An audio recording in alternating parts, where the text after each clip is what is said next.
direct Bretagne-Normandie, parce qu'il y a une grosse lutte aujourd'hui de régions françaises, les régions de nos naissances. À tous les deux, je suis, mon Dieu, il m'a battu. Je suis donc avec Tanguy Colombel, qui est le breton de Floride, on peut dire ça.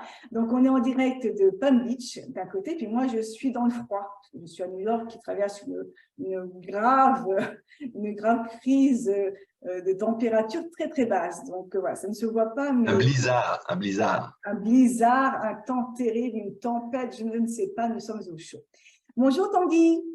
Bonjour Sandrine, comment vas-tu? Écoute, ça va. Donc, je le disais, tu es le breton, c'est-à-dire avec un grand B majuscule de Palm Beach. Quand on parle de breton de Palm Beach, on sait que c'est toi. Tu as quitté la France il y a bien longtemps pour la Floride, tu vas nous raconter ça.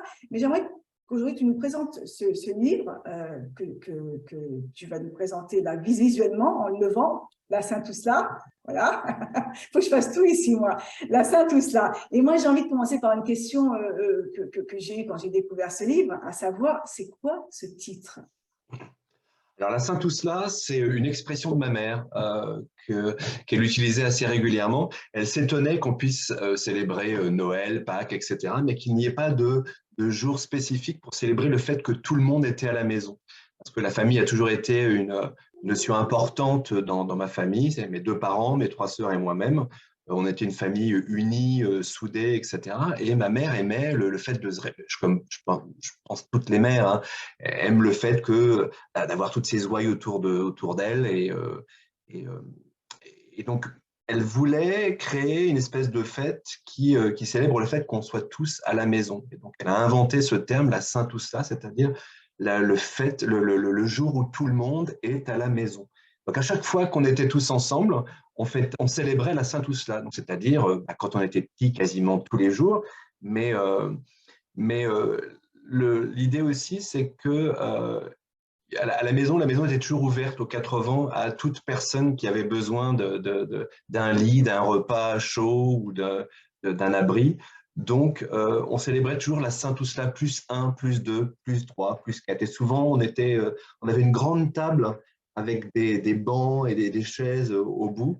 Et cette table était toujours remplie, d'abord avec la famille et avec les personnes qu'on accueillait volontiers à la maison. Donc, nous avons eu une enfance où il était rare que nous ne soyons que nous six. Il y avait toujours beaucoup, beaucoup, beaucoup de monde à la maison, d'où l'idée de ce livre d'ailleurs, parce que On je va voulais en parler. raconter. Mais c'est vrai que Bien sûr. le titre donne le ton d'une famille peu ordinaire finalement. Une famille, alors j'ai envie de dire, on va en parler parce que c'est maintes fois répété dans le livre, une famille qui n'avait pas de gros moyens, mais une famille qui fait rêver. Et en ces temps où parfois les jeunes courent après une ambition d'argent et des choses comme ça, quand on referme le livre, Tanguy, la seule ambition de ce livre, c'est d'être heureux. Et je trouve que ce Saint-Ousla et cette maman enfin, je trouve ça extraordinaire d'avoir créé cette fête pour finalement mettre en avant le plus beau, joli moment familial d'une vie, c'est d'avoir tous les siens autour de soi. Mais ce titre, il donne le ton de ce qu'on va trouver à l'intérieur. Mais en fait, je viens d'une famille qui avait des valeurs simples. Alors, mes parents, bon, j'ai utilisé le mot saint tout cela parce que mes parents sont de confession catholique et étaient très chrétiens. Bon, ils ont fait 3 athées, plus ou moins. On a un petit peu mis ça de côté. De travers. C'est parti un peu de travers. Mais je crois que les valeurs qui nous ont enseignées étaient des valeurs chrétiennes, mais qui sont aussi des valeurs universelles, c'est-à-dire le respect de l'autre, la notion d'accueil, l'absence de mensonges, le respect. Enfin, je sais pas, il y a toutes ces valeurs-là qui sont universelles. Ils nous les ont enseignées, mais je pense que à la maison, on partageait des valeurs simples, c'est-à-dire l'amour, le partage. Et le partage, je crois que mes parents sont les seules personnes au monde qui appliquent au pied de la lettre ce qu'on leur a enseigné au catéchisme. C'est-à-dire qu'en gros, si quelqu'un vient à ta porte et dit « j'ai faim », eh bien tu lui ouvres ta porte et tu l'accueilles. Je connais peu de gens qui ont fait ça.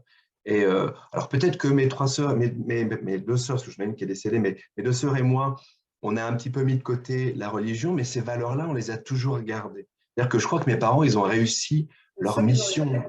Ils ont réussi la mission de nous enseigner des valeurs formidables. C'est-à-dire que notre maison, nous, ici à Palm Beach, elle est ouverte aussi. Si quelqu'un est dans le besoin, on est toujours là pour l'accueillir. Et donc, toutes ces...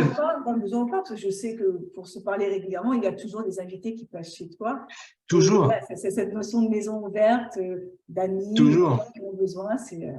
Mais regardez, d'ailleurs, il y a un lit supplémentaire juste là, quoi. C'est Il y mon a peut-être la bureau, mais il y porte a qui un lit. risque de s'ouvrir sur un invité. Allons savoir ce qu'on peut réserve.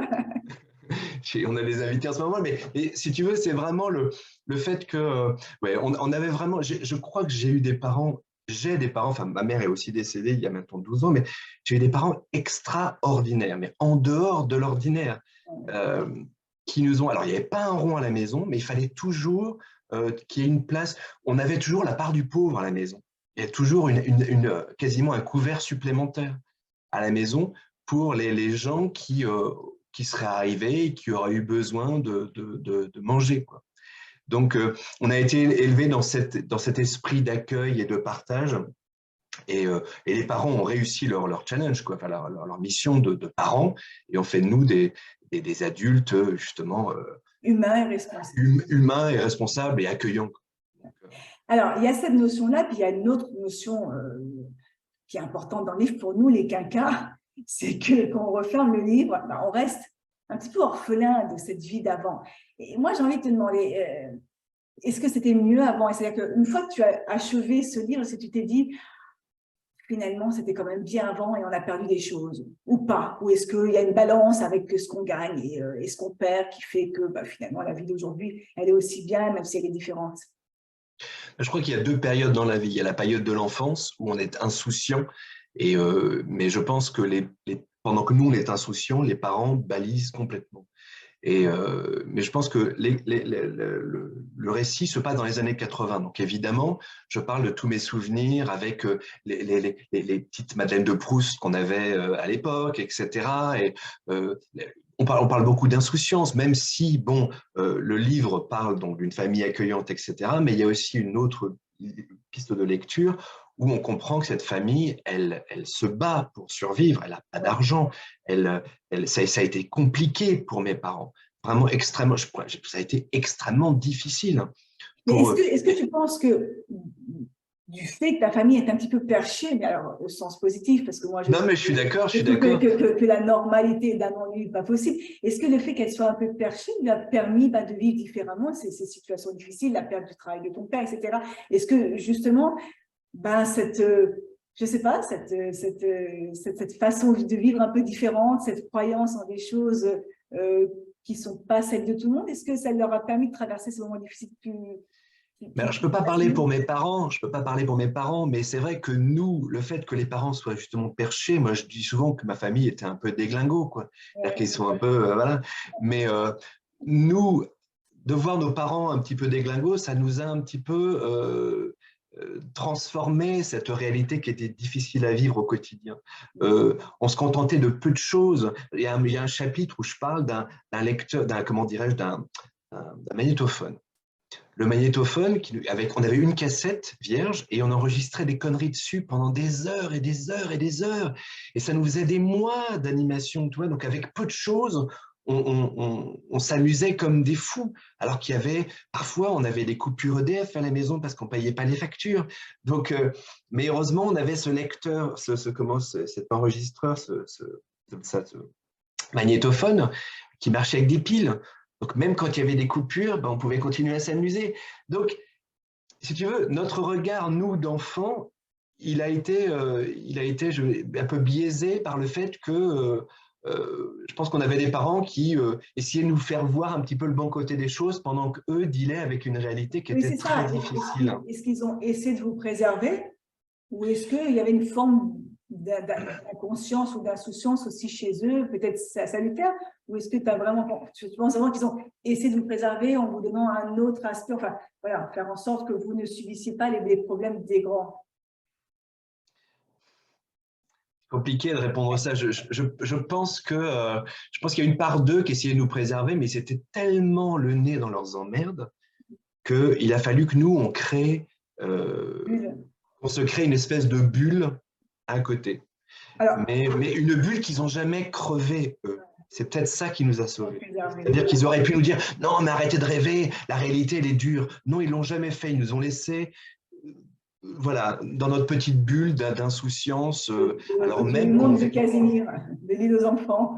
Exactement, exactement. Et on n'avait pas de télévision, donc il fallait. Mais je pense que une des raisons pour laquelle je suis devenu, moi je suis aussi acteur et chanteur. La raison pour laquelle mon imaginaire s'est autant développé, c'est parce que justement, on n'avait aucun accès ni à la télévision, ni au monde des technologies, ni au monde extérieur. Et donc, il fallait se créer une espèce de monde parallèle qui m'a joué des tours. D'ailleurs, j'en parle dans le bouquin, parce qu'à force de m'imaginer des choses, j'ai fini par croire qu'elles étaient vraies. Vous voyez, donc, c'est un double tranchant, cette histoire-là. Mais bon, je pense que on a aussi une chance, c'est qu'à la maison, il y avait beaucoup de livres. Beaucoup, beaucoup de livres. Donc, on n'avait pas de télévision, mais on lisait beaucoup. Et ça développe encore plus l'imaginaire que la télévision, parce qu'on a sa Et propre voilà. interprétation. Mais ça nous ramenait aussi à des choses concrètes, quoi. C'est-à-dire que...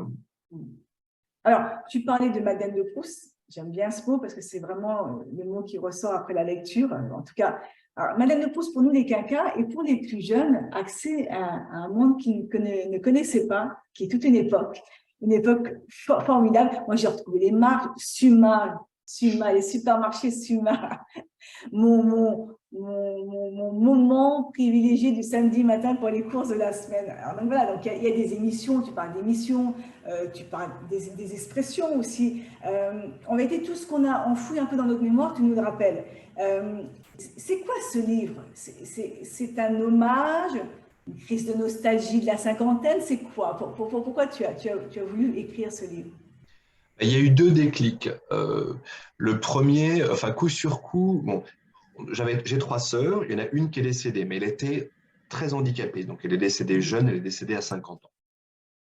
Ça a été déjà quelque chose de difficile parce que vivre avec une sœur, il y a tout un chapitre sur ma sœur handicapée qui s'appelle d'ailleurs Comment vivre, enfin, c'est pas le titre du livre, du chapitre, mais c'est l'idée, quoi. Comment vivre avec un enfant handicapé. Parce qu'elle était lourdement handicapée, mentale et physique. Et donc ça a été, parce qu'on ne peut pas, d'ailleurs l'idée c'est comment ne pas t'aimer. Comment ne pas t'aimer parce que tu as tellement de choses extraordinaires, t'es mon sang, t'es ma vie, t'es ma sœur, mais d'un autre côté, elle nous a tellement pourri la vie que c'est une espèce de balance, mais c'est très compliqué de vivre avec un enfant handicapé. Donc au moment de son départ, il y a eu une espèce de soulagement, vraiment, je le dis très honnêtement, mais à la fois une tristesse immense, parce que ça reste quand même ta sœur, quoi. Donc ça a été le déclic, et juste après, il y a eu la vente de la maison familiale qui nous a vus grandir, et dans laquelle il s'est passé tellement de choses extraordinaires. Donc ça a été les deux déclics, et je me suis dit, bon, c'est trop bête parce qu'il s'est passé tellement de belles choses dans cette maison qu'il faut qu'il y ait un legacy, comme on dit en anglais, je ne sais pas comment on dit ça en français, mais il faut qu'on s'en souvienne, c'est pas possible. Et ma mère voulait écrire ce livre aussi, mais elle nous a quittés trop tôt. Ma mère voulait appeler ça la troisième cafetière, parce que à la maison, il y a toujours tellement de monde qu'il fallait toujours plusieurs cafetières pour fournir du café à tous les invités du matin. Donc je me suis dit, allez, c'est bon, je me lance. Et est arrivée la pandémie, et je me suis retrouvé sans rien faire. Et je suis un actif, je travaille tout le temps, je suis un workaholic, comme on dit aux États-Unis, mais je me suis dit, il faut que je m'occupe, quoi. Donc j'ai commencé à écrire le livre, et puis j'ai écrit une ligne, puis un paragraphe, puis 3 pages, puis un chapitre, puis 2, puis 6. Ça vient assez naturellement, quoi. Donc je pense que j'ai tout écrit à peu près en 15 jours, le temps de la pandémie. Puis après, il m'a fallu 1 an et demi pour peaufiner les livres, etc. Parce que c'est un travail extrêmement compliqué. C'est pas à toi que je vais l'apprendre. L'écriture, c'est extrêmement difficile. Mais ça a été un peu les déclics, c'est-à-dire ne jamais oublier cette maison qui était vraiment géniale, ne pas oublier ma mère, ne pas oublier ma sœur. Et pour te raconter un petit peu une petite anecdote assez rigolote, c'est-à-dire que quand la maison a été mise en vente, on a mis l'information sur les réseaux sociaux, c'est-à-dire cette maison est en vente. Et notamment sur un groupe qui s'appelle Tu es de Loudéac, si Loudéac c'est ma ville natale. Oui, on en parle beaucoup dans le livre. Voilà, l'Audiax, hein, la ville qu'on aime et qu'on déteste. Bref, Moi, mais je vais être obligée de la mettre sur ma carte de prochain voyage en je France. te raconterai une autre anecdote si tu veux plus tard. Mais enfin bref, donc j'en ai mis ça. Et alors, on a eu un déferlement de commentaires sur ce post-là de tous les gens qui sont passés par la maison, que les parents ont aidé, ont sauvé, ont nourri, ont blanchi, mais ça a été une pluie, une avalanche de messages. Et quand tu lis ça, tu te dis, mais voilà, il y a vraiment, c'est pour ça qu'il faut écrire ce livre-là, c'est parce qu'il y a beaucoup de gens qui y sont passés et on a aidé, enfin, que mes Tu parents ont les as aidé. gardés? Tu les as gardés, tous ces messages? Bah, ils sont dessus, oui, il y a possibilité de les retrouver, mais on a aussi reçu des emails, enfin, il y a plein de trucs, quoi.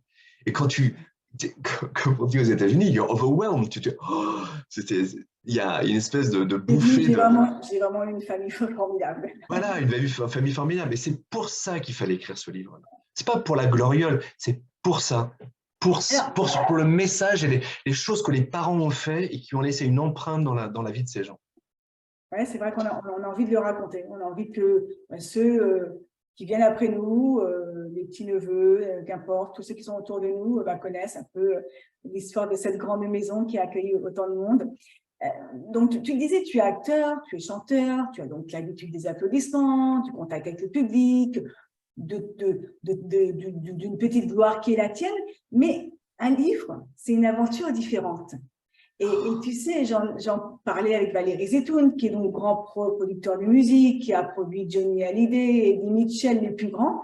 Et ben, quand il a écrit son livre, il a eu une émotion qu'il n'avait pas connue avec ses autres formes de spectacle et d'autres formes artistiques. Est-ce que toi aussi, ce livre, ça a été un moment différent? J'aimerais bien savoir comment tu l'as perçu, comment tu l'as vécu et comment tu continues de vivre, parce que ce livre, il se vend tous les jours. Tu viens d'en vendre, je crois, tu as fait une dédicace il n'y a pas très longtemps, tu en as vendu, je ne sais plus combien de dizaines d'exemplaires. Donc, c'est un livre qui continue de bien se vendre. Comment tu as vécu et comment tu vis ce premier livre? Alors, il y a, bon, d'abord, il y a une surprise parce que au bout d'un mois, j'en avais vendu 300. C'était déjà complètement hallucinant. Je m'y attendais pas du tout. Et puis, au bout du compte, bon, alors, justement, avec la vente de New York qu'on a fait ensemble, donc avec Noël, j'en suis à 760, quelque chose comme ça. Donc, au bout de 6 mois, quoi. Je m'attendais pas du tout à ça. Alors, c'est pas non Non, mais tu plus, sais que j'en la vends pas. vente moyenne d'un livre, c'est 500 exemplaires. Donc, tu es Oui, oui, au-dessus de oui, la moyenne de livres, et je ne parle pas de livres auto-édités, hein, je parle de livres ouais. auto-édités et en maison d'édition. Donc, voilà, bravo, tu as déjà, tu as déjà Déjà, dépassé la moyenne internationale. déjà, ça c'est déjà une excellente nouvelle pour moi. J'en ai vendu à Noël, là, ça a été voilà, assez exceptionnel. Donc ça, c'est vraiment, je suis très heureux de ça. Maintenant, il y a deux types de choses. Il y a les salons du livre où on peut aller parler au public, c'est-à-dire qu'on a une salle devant soi qui vient d'une mini-conférence où on vient parler pendant une demi-heure de son livre. Alors j'ai fait ça à Sarasota, il y a quoi? Il y a à peu près 6 7 mois. J'ai fait ça à Minneapolis aussi, à l'Alliance française. Et généralement, on a entre 20 et 30 personnes qui viennent écouter. Et parler de la famille, mais comme je fais avec toi, là, c'est-à-dire que pendant une demi-heure, trois quarts d'heure, je parle du livre, mais évidemment, je parle de la famille. Faire vivre l'héritage de la famille lors d'une conférence, c'est un kiff monumental. Parce qu'on voit les gens qui, on voit les yeux des gens. C'est-à-dire que moi qui ai l'expérience de la scène, généralement le public, je ne le vois pas. J'allais te dire, Je le ressens le public, mais là je les vois. Et on voit les yeux qui pétillent parce qu'il y a plein d'anecdotes dans ce bouquin d'une vie difficile, mais d'une famille qui a cette... De toute manière, je crois que n'importe quel parent, même dans les plus grosses difficultés, ils savent qu'ils ont des enfants qu'il faut qu'ils crochent dans la vie pour pouvoir continuer à faire vivre leur famille, etc. Moi, je suis admiratif de l'énergie que mettent les parents pour aider leurs enfants, pour les sortir de la merde, enfin quand ils sont dans la merde, évidemment. Et on a beaucoup d'amis, enfin on a quelques amis, souvent ils nous parlent de leurs difficultés avec leurs enfants et résilience des parents, C'est un dur l'énergie. métier. C'est un dur métier, etc. Moi, je suis admiratif. Moi, je n'ai pas d'enfant, mais je suis admiratif et j'adore écouter ça. Et quand je parle de ça à ce public, je vois leurs yeux qui pétillent parce qu'ils se reconnaissent. Je pense que cette histoire, elle est universelle. Peut-être que les gens ne traversent pas les mêmes difficultés que mes parents, mais il y a quand même un fil rouge à savoir que quand on est parent, il faut se battre pour faire vivre sa famille. Donc la relation avec le lecteur, elle est différente de la relation avec ton public classique. Tu as découvert une autre émotion. Oui, je sais pas si c'est une autre émotion, mais en tout cas, je la vois, cette émotion. Et je vois les gens qui sourient à telle ou telle anecdote, etc. Donc, c'est quand même assez. Donc, ça, c'est une première chose. Et puis après, il y a le salon du livre plus classique où on rencontre le public et on a genre 30 secondes pour leur faire le pitch du bouquin Que et tu fais très discuter un bien. petit peu. Il Mais faut, ça aussi, je il l'aime. faut voir Tanguy en salon. Il y a beaucoup d'auteurs qui me demandent de ne pas s'asseoir à côté de lui parce qu'il n'existe pas. Tanguy, tu vis depuis très longtemps aux États-Unis. Quand on forme encore une fois ce livre, on a l'impression que ta Bretagne, elle te manque quand même. Est-ce que c'est le cas? Oui et non. Je me dis surtout que je crois que quand on est breton, on a un amour inconditionnel de sa région. Je pense que ça fait partie de la tradition bretonne. C'est-à-dire que quand on est élevé là-bas, on t'apprend à aimer ta région inconditionnellement. Donc à défendre. Alors maintenant, je sais que dans les années 80, 70, ils ont éradiqué le breton des écoles, etc. Mais de plus en plus, ça revient. Il y a des écoles entièrement en breton, ou en tout cas breton-français.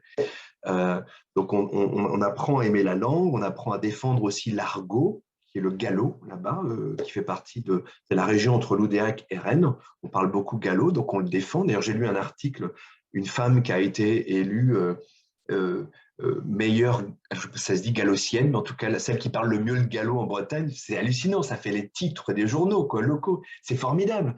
Parce qu'il ne faut pas oublier ça, il ne faut pas perdre ça, il ne faut pas perdre les galops, il ne faut pas perdre les expressions. Et c'est pour ça que dans le livre, je dissémine des petits mots bretons de temps en temps, parce qu'il faut défendre ça. Moi, je dois dire que les Bretons aux États-Unis, en tout cas pour moi, c'est une secte. C'est-à-dire que partout où je suis passée, il y a une bravo, hein, il y a une force de la communauté bretonne, notamment à New York. C'est les plus puissants, c'est les plus visibles, c'est ceux qui bossent, Ouais. c'est ceux qui Mais défendent. écoute, il y a les Alsaciens, les Corses, les Basques, les Bretons. Je pense qu'on est, on est quatre Non, mais alors, sectes. aux États-Unis, les Bretons surpassent de très loin le reste des Très communautés. loin. Et non, mais c'est une très belle fierté de votre région. Et il y a vraiment la volonté de se battre pour défendre la région partout dans le monde. Toujours. Non, mais moi je tire mon chapeau à tous les Bretons et je connais bien les Bretons de New York parce qu'ils sont toujours présents. D'ailleurs, quand on a fait le festival des auteurs francophones, les Bretons étaient là aussi, ils ont répondu présent. Tanguy est là, on y va. Tiens, je vais dire une petite anecdote. Quand j'avais 18-19 ans, je suis allé au Maroc, j'ai été faire un chantier international là-bas. Donc on est parti, j'ai été scout, donc on est parti avec une équipe de scouts, on était 6, parti faire un chantier international. Donc on a visité Meknès, Fès, etc. Et puis on est allé aux portes du désert. Et qu'est-ce qu'on trouve aux portes du désert? Une crêperie. Non. Avec le drapeau breton en étendard. C'était juste fabuleux. Rencontrer les Bretons, c'était un Breton marié avec une Marocaine et ils ont ouvert une crêperie aux portes du désert. C'est génial. Vous avez du sucre, vous avez de la farine, une petite crêpe au sucre. Mais il n'y a pas autre chose qu'une crêpe au sucre. Ce qui n'est pas sucré, c'est une galette, c'est pas une crêpe. Exactement. Faut Ne tout le mélangeons rappeler. pas tout. Moi, j'aimerais qu'on revienne un peu sur ton parcours, justement, sur cette aventure américaine. Pourquoi être venu aux États-Unis? Quel était ton projet de vie? Pourquoi tu es resté? Ce que tu as fait, parce que tu as fait une jolie carrière depuis que tu es là. J'aimerais que tu nous fasses, allez, en quelques minutes, un petit résumé de ces longues dernières années de vie ici. Alors, je ne vais pas tout dévoiler parce que ça fait partie du tome 2. Mais en fait, moi, je suis venu ici par amour, mais je n'étais pas du tout Attiré branché par États-Unis, par les États-Unis. Moi, j'étais très bien en France, j'y très bien vivais en bien. France. Non, j'étais à Paris déjà. J'étais à Paris, ça faisait 6 ans que j'étais à Paris. J'étais comédien, j'étais intermittent, je gagnais moyennement ma vie, mais c'était confortable, quoi. C'était chaud, c'était câlin. Voilà. Mais j'ai jamais eu peur des challenges, quoi. Donc, je suis venu rejoindre mon amour ici,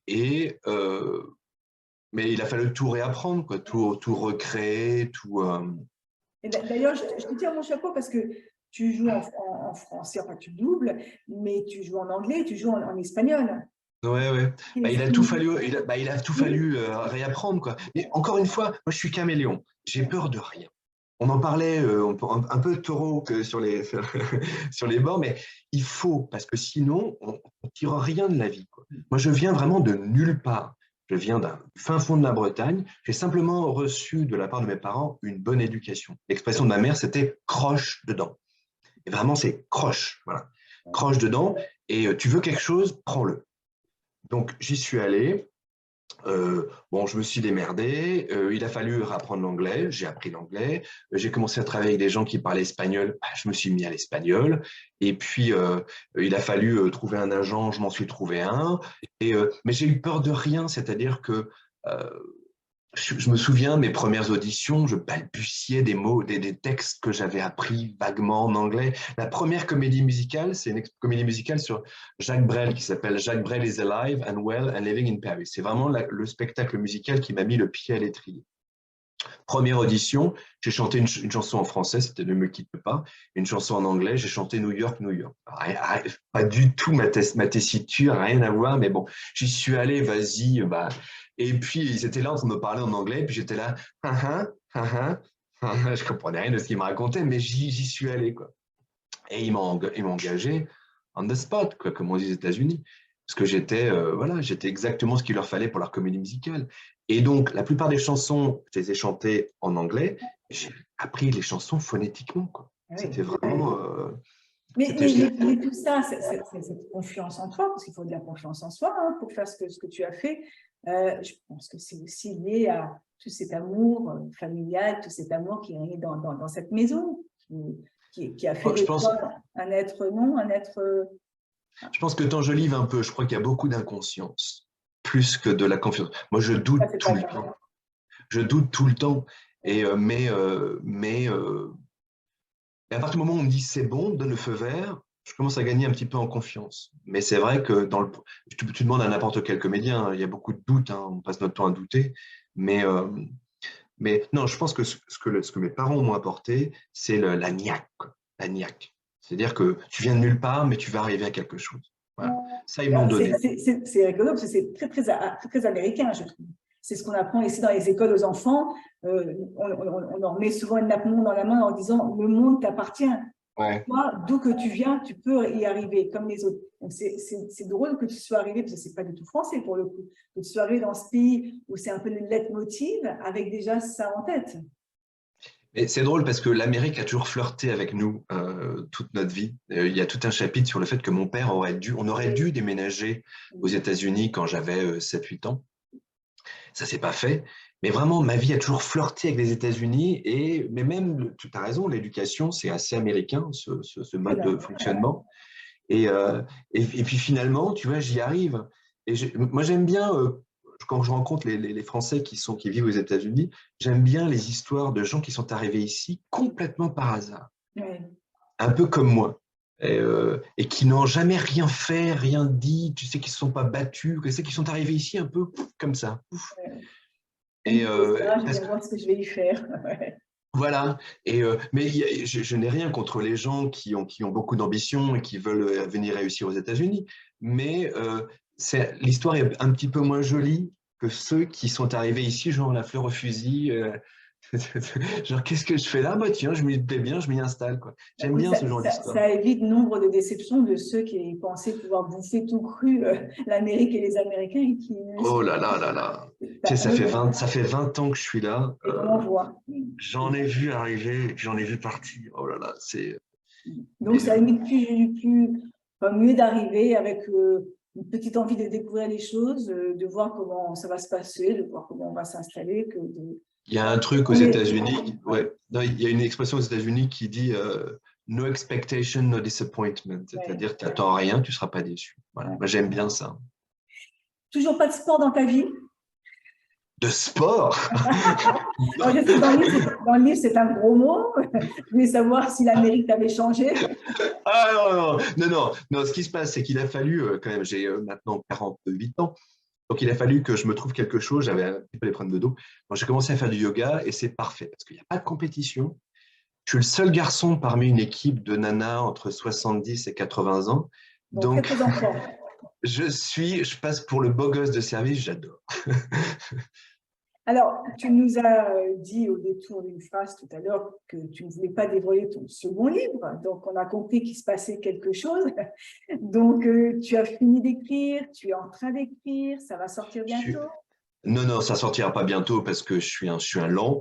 Et puis, comme je disais, ce qui me manque le plus cruellement, c'est le temps. J'aimerais tellement qu'il y ait une autre pandémie. Je devrais pas dire ça, c'est horrible. Tu n'avais Pour rien pouvoir entendu. avoir, pour C'était très avoir, grave. non, tu veux couper ça au montage, c'est pas possible. On va couper. Pour pouvoir avoir 15 jours peinard pour. Non, mais en fait, ce qui se passe, c'est que là, j'ai bien bossé. Moi, je suis en freelance, donc c'est-à-dire que je fais un peu de cinéma, un peu de théâtre, un peu de tout ça, mais je fais surtout de la traduction et du doublage. Donc là, j'ai bien bossé en fin d'année. Je pense que je vais essayer de me trouver à les 15 jours en début d'année là pour lancer le projet vraiment à fond. Alors, j'ai écrit des choses.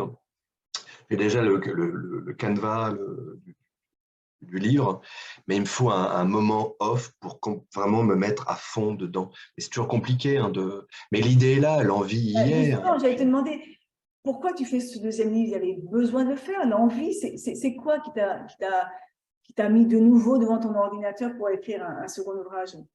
Écoute, c'est pas à toi non plus que je vais apprendre ça. Quand on a écrit un, Eh oui. ça devient une drogue. Ça devient une drogue. Moi, quand j'étais sur les dernières semaines de l'ouvrage, du premier ouvrage, quand j'étais vraiment en train de fignoler, de peaufiner, de changer, enfin vraiment les petits, j'étais dedans 24 sur 24, quoi. Et j'adorais ça. Je trouvais ça kiffant. En plus, moi, j'adore tout ce qui touche au verbe.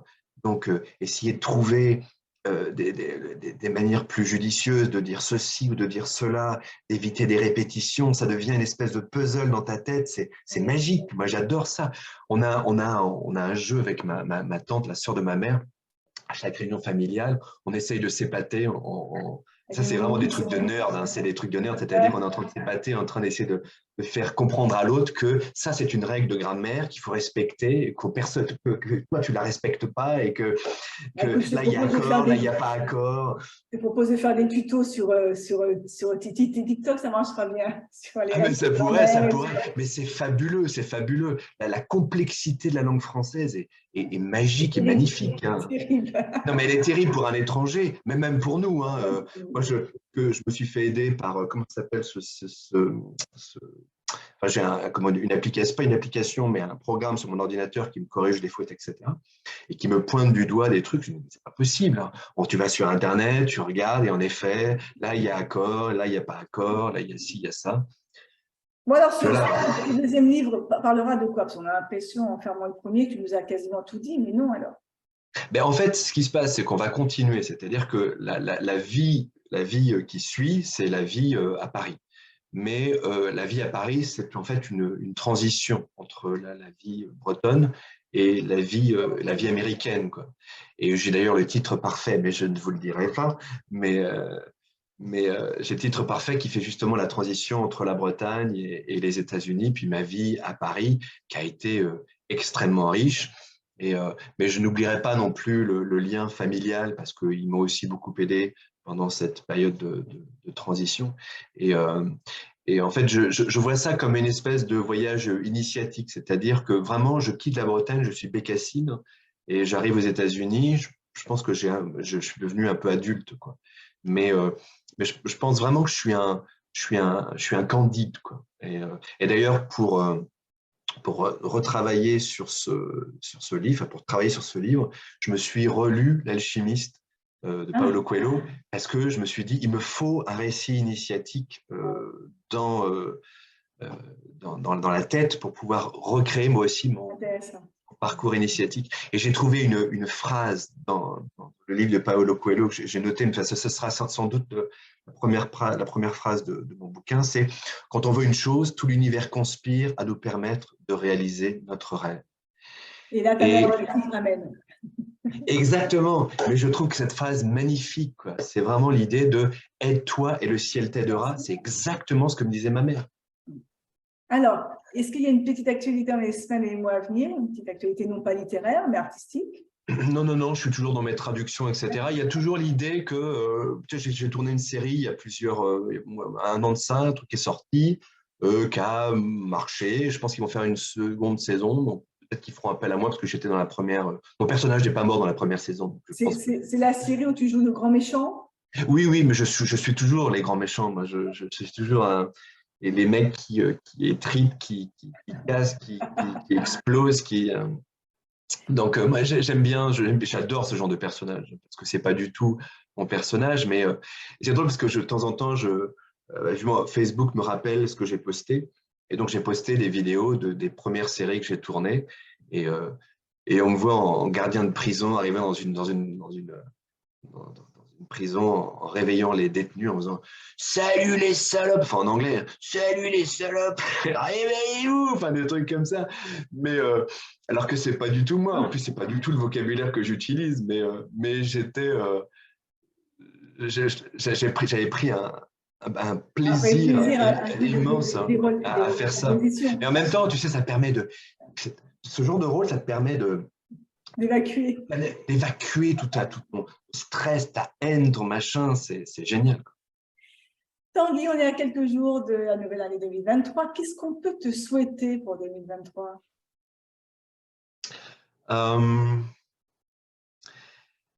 J'aimerais pouvoir faire des salons du livre, j'aimerais pouvoir continuer à rencontrer le public. Parce que quand je suis retourné en Bretagne cet été, donc je suis allé promouvoir le livre dans des bibliothèques, dans des espaces culturels, etc. Et alors, j'ai rencontré donc, des nouveaux lecteurs qui ne me connaissaient pas, mais aussi j'ai rencontré des gens qui avaient lu le livre. Et on a pu discuter. Et alors, le kiff, c'est extraordinaire, parce qu'il y a des gens qui s'y retrouvent dans ces histoires-là, des gens. Et j'ai une lectrice formidable qui a fait partie de mes premières lectrices et qui a refait tous les parcours du livre en vélo. Elle a fait, parce que je parle beaucoup de certains parcours que je fais, donc dans des villes autour de Loudéac, ma ville natale, et elle les a fait en vélo. Et elle me dit, tiens, je suis à Quérien, là, une petite ville dont je parle dans le bouquin. Tiens, je suis à Damgan, la ville de tes vacances. Tiens, je suis à Saint-Cast. Damgan, ça me rappelle toute ma jeunesse, tu vois. C'est vrai? Ah oui. Damgan, voilà, c'était là où habitait mon grand-père paternel. Donc, il y a tout un passage du livre sur mon grand-père maternel, pardon, que je redécouvre au travers de vacances à Damgan. Mais voilà, donc ça a été rencontrer ce public qui s'est reconnu dans le livre, qui a aimé le livre. Ça a été super. Donc j'espère pouvoir avoir de nouveau des rencontres comme ça avec le public parce que c'est vraiment, ça te nourrit, ça te donne envie d'écrire, de continuer à écrire. Alors je vais te raconter une rencontre que nous n'avons pas vécue en direct puisque nous étions au Salon du Livre, au Festival du Livre francophone à New York ensemble. Et donc, notre parrain était Marc Lévy cette année. Et Marc Lévy a écrit un livre sur son père qui s'appelle « Les enfants de la liberté ». Et il parle de son père et de son groupe de résistants. Imagine-toi qu'une de nos auteurs qui était là, en lisant ce livre, a reconnu le nom de son grand-père. Et donc, son grand-père était dans le même groupe de résistants que le papa de Marc Lévy. Et qu'ils étaient là ce soir-là ensemble. Donc voilà, j'adore toutes ces petites histoires. Ah non, mais c'est super. Pour rebondir, mais tu étais avec moi, on était à Miami, tu te souviens, on était sur Lincoln Road et on discutait un petit peu avec les gens. Et j'étais en train de faire le pitch de mon bouquin à une américaine qui était francophone, pardon. Et je lui dis, voilà, je passais mes vacances à 5K. Puis il m'a fait, 5K? Mais j'étais à 5K quand j'étais jeune, etc. Donc voilà, et arrive un musicien qui s'appelle Vincent Raffard, qui arrive et qui fait 5K. Mais moi, j'y ai passé toutes mes vacances. Donc on était trois à discuter de la ville de 5K, voilà, sur l'artère la plus passante de Miami, ce qui est quand même extraordinaire. Donc c'est des petits moments, c'est des des petites bulles de bonheur, quoi. C'est pour ça qu'aller défendre son livre, c'est vraiment un bonheur, quoi. Merci Tanguy d'avoir pris le temps. On a été un petit peu bavard, mais c'était une conversation tellement agréable. Donc, la Saint-Ousla, on peut revoir la couverture? Bien sûr, la Mais la Saint-Ousla qui est voici. La disponible sur… Saint-Ousla, une très jolie couverture qui plaît beaucoup. J'ai beaucoup de compliments sur la couverture du livre. Donc, c'est une autobiographie romancée, c'est marqué dessus. Et donc, elle est disponible notamment sur Rencontre des auteurs francophones et puis un petit peu partout, dans les bonnes librairies bretonnes aussi, pareil. Enfin, bon, ça, je dis rien. Merci Tanguy, bonne continuation. Merci Et à Sandrine. très bientôt. Au revoir.